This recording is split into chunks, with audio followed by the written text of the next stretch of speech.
Yeah, extended or clearing February 21st. Exactly a year after we built the first pen. Guys, this is super exciting. Can you believe it was a year, exactly a day after a year when we started building the first pen, and we're doing it. It wasn't planned, guys. It was coincidence. So anyway, so it's super exciting. So yeah, guys, I usually do delivery Monday morning. So the trucks came, the mason came, I told them what to do, and then I left for my delivery. And then I came back and they weren't clearing where I told them to clear. I said, what's going on? She's like, oh, we were clearing the land and this old lady came and said, this is my land. Don't come in it. I said, no, my pillars are there. Like, it's not hers. So what is she talking about? So I said, okay, let me go find the lady and talk to her. So I went in there. I didn't see her. And as soon as they said the lady, I knew exactly which lady they're talking about. So I didn't see her. So I came about my business. Then she came back on the pillar. The pillar had fallen, so somebody picked it up and put it up facing the wrong way. And she's there throwing tantrum and angry. Is that how you fix a pillar? I'm like, come on, lady. The pillar had fallen down. Somebody picked it up and made it face the wrong way. So I'm like, auntie, do we have a problem? She's like, no. I said, why are you angry? I paid you for all your stuff here, all your palm trees. So why are you telling the people that I've instructed to clear the land not to clear that area? Well, I don't want them to clear and push it on my farmland. I'm like, okay, that's fine, but we're not fighting. We don't have any issues. So I just talked to her and then I let her realize that she was overreacting for no reason. And then so she basically just left. And that's one thing with the village people. I don't know what their problem is, but they hate to see you improving. Honestly, it's a bad spirit and it pisses me off. As soon as they see you doing something productive for your business, they get angry. They come there with an attitude. It's like I get the sense that they're mad at you for being successful, working hard and getting ahead in life. But that's not my problem. So anywho, that's just how it is. As soon as you start doing a project, they all pop out the woodwork. Even though you don't owe them anything, they pop out the woodwork to make your life a living hell. I cleared a whole bunch of stuff, which I didn't need to. But I had to because the people don't stop coming. They're getting on my nerves. They're in the land, they're stealing, they're taking stuff.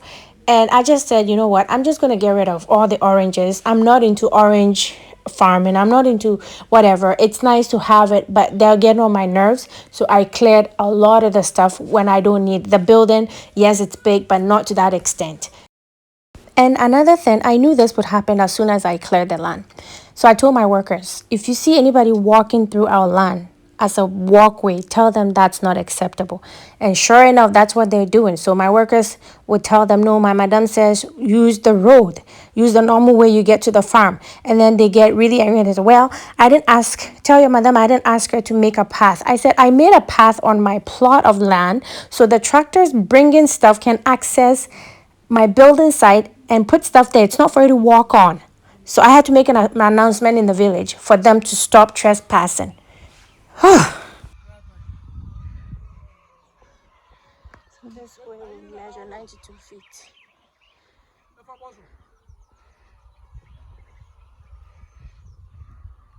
And the structure will be like this. Like just how I'm holding the phone with the front to the right. And then the back to the left. That's the proper wind direction. That's how it's supposed to be for the first one.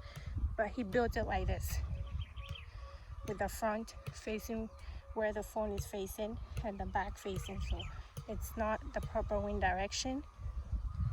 So we're fixing it for the second one. This is where 79 feet measured to, from here, from there. And now he's gonna measure 100 from here on, so way down there somehow. That's from where the 79 ended. And that's 100. So 179 feet. It's pretty long, guys. And still on the villages matter, I think it's great for me to address it because if you don't get patience, you're going to be in trouble. Like, because they will annoy the crap out of you. So the next day, another one, like couple of days later, another lady shows up and says, "Oh, I was about to get some orange off my orange trees to sell, but I see that you've cleared the land and now I can't access my oranges." I'm like, what are you talking about?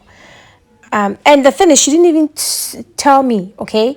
She saw my truck there and then she asked my workers, "Is your madam there?" And then my workers said yes. And she started insulting me to them. I was way where this place where they're measuring, paying attention. She started insulting me to them and blah, blah, blah, blah, blah, blah, blah. So they came to tell me, and I was honestly so pissed. I'm like, what are you talking about? You don't need to access your orange through my land. So I cleared the thing and put it exactly on the border. Somebody else has bought the farmland behind me, so I put it right on the border. So how am I into your orange whatever, right? But what pissed me off, she didn't come to me. She was insulting me to my workers. So one of my workers told them that, "Madam, what you're doing is not good. This lady is way older than you. So stop insulting her. If you have something to talk to her about, go and talk to her." So I was pissed. I went and sat there and I was like, I reduced myself to a village lady. I was cussing and I was so pissed. I wanted her to come to me so I can tell her a piece of my mind. But she never came. But where she was, I'm sure she heard me. For like 30 minutes, I wouldn't calm down. Then like my worker's like, "Madam, calm down." I'm like, no, this has to stop. As soon as they see you do any project, they just get angry. They get jealous. They come to make your life a living hell. So I was pissed, okay? So then the mason came and I was showing him where the pile of sand that I said was on my land. And she was there. And as soon as we got there, this is her. In meaning like, "I'm greeting you, my eldest." I'm like, I didn't say a word. I ignored her like crazy. This is the same lady that's telling people around, like, we bought the farmland from her. So not from her, from the chief, but they were farming on it. She keeps telling everybody and anybody that will listen, "Oh, this used to be my farmland. This used to be my farmland." I'm like, excuse me, I bought it from the chief. It's not yours. You borrowed it from the chief. The chief sold it to me. I've paid for everything you had on there. It's not your farmland. Stop talking about it. And she hides in the bushes in the beginning. She said she wanted to sell some of the egg. So the eggs started, like when we're building, she comes to farm, so she sees it. She came first. She bought the eggs. She went and sold it. And she said, she didn't tell me. She was telling people that my eggs were expensive and she lost. She lost money. So she made it her life mission to hide in the bushes every time she saw customers come. And then she'd be like, "Psst, psst." And then she'd give them sign to come. And then she'd tell them how expensive my eggs are. And she knows where they can get eggs cheaper. Like, and I was surprised, like, right? Because I was so nice to this lady. She would come, she would greet me. So I was surprised. And it's all about this jealousy thing. So one of the ladies told me what she was doing, and I was pissed. And since then, I hadn't seen her. So I was already, like, I had on my list, and I was ready to blast her. So when I was clearing and do my project and she came, she ticked me off. So when she greeted me, I did not say anything. And she got the message loud and clear. I am not about to mess around with you. Like, we're not on the same level. Just leave me the hell alone. Let me do my project and go about your way and stop spreading rumors. I did not take a land from you. I bought it. So if you think I've taken something from you, too bad. If you had money, why didn't you buy it? Leave me alone. Like, go talk to the chief. Like, excuse me. Yeah. And yes, I had been quiet. These people, I've been dealing with them for almost 2 years. I've been quiet. I've been trying to be nice. But I've noticed that sometimes you have to show them exactly who you are. Then they get the message loud and clear and they leave you alone. So from now on, I am not playing with them. My husband keeps telling me, "You need to stop fighting. You're going to create enemies." I'm like, I don't care. I haven't done anything. But if you come and mess with me, I'm gonna fight you because I'm tired. 2 years, like, they're not easy to deal with. Like, I don't know what's going on, but these people, you think you're there to create jobs and help them? No, they're just haters. Yep, that's all. What else can I say? Like, they're haters. They hate to see you doing better. Anyways, rant over. Back to business. So, it's getting real. We're starting. So this is the story. On Monday, we cleared this lot. And then the village where my farm is, on Tuesdays, they don't do any farm work. So I called around to get the backhoe truck ready for Friday. So then I arranged for the mason to come and do the foundation demarcation, which he has done. So I booked the truck ahead of time. I made an arrangement. The truck will bring the 3/4 stones, and then I have sand on my lot over there, way down there. So I thought if the machine is gonna come and do the foundation, I would just have him meet together with the truck and then load it, and then he will come and drop it there. So Thursday comes, the mason comes and does his job. So Thursday evening, I call the truck. Oh, don't forget we have a meeting. We have an appointment. The next day, he said, oh, and that was around 7, 8. He's like, oh, something is wrong with the truck. So tomorrow I can't make it early morning, but I'll try for 10. So I said, okay. So it worked out great because that Friday my kids were off school. So I just said, okay. Then I woke up, took care of my kid, did laundry, did what I needed to do as a mom. Then I called them like 1 minute to 10. I'm like, we're supposed to meet at 10. Where are you guys? It's like, oh, the truck is not. He didn't even say the truck is not ready. He said, okay, I'll call you back in a bit. I said, it's 10 o'clock. Can I call the mason to meet us on the farm? It's like, oh, let me call you back in a bit. I said, okay. Guys, call me back in a bit. I didn't hear back from them till like 1:40 p.m. okay, and he didn't even call me. He sent one of the guys to call me. So I said, no, 1:40, it's late. Like, I have kids. I can't just go to the farm and start digging foundation 1:40. And Ghana, it gets dark around 5 p.m. 6. So I'm like, no, I'm not. So he's like, okay. The guy's like, I don't even know what to say. I'm like, I'm very disappointed. I booked an appointment about 2 days ahead of time. If you can't make it, the least you can do is call and let me know. You didn't call me anything and you didn't tell me. So they said, okay, they're gonna call me back. So that was on Friday. I didn't hear back from them. And at this point, I wasn't about to call them. And this is normal in Ghana. You make an appointment, they disappoint you. They're not going to say they're not coming. They're always like, I'm coming. They never show up.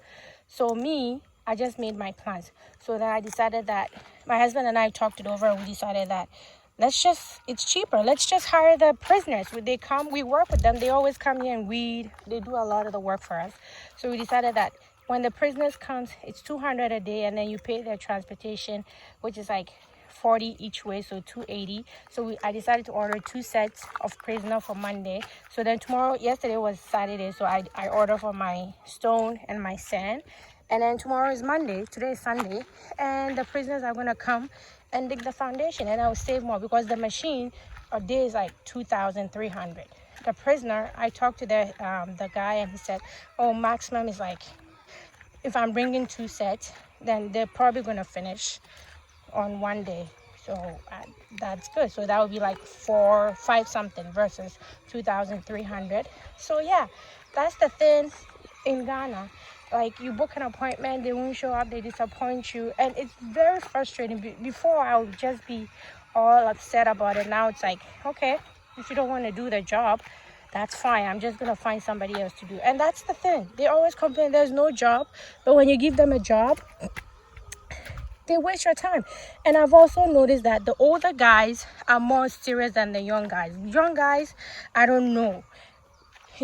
This gentleman is an older man. Like, I worked with him last year. He was the one that brought me the sand and the stone last year, right? But the people came to clear the line, and they said, oh, we have machines to do all that. So I thought I would just work with them. I called this guy yesterday around 10 a.m. And by 1 something, he had already brought the sand, and he went and got the stone, and brought it around 6, 7. So that's 3,700 right there, But the young guys, they're not serious. So I've made up my mind. I'm just gonna work with the older men. They have family, they have responsibilities. They take their job seriously, not the young ones. So that's the update. We're starting foundation digging tomorrow, and I'll keep you posted, okay? So yeah, thank you.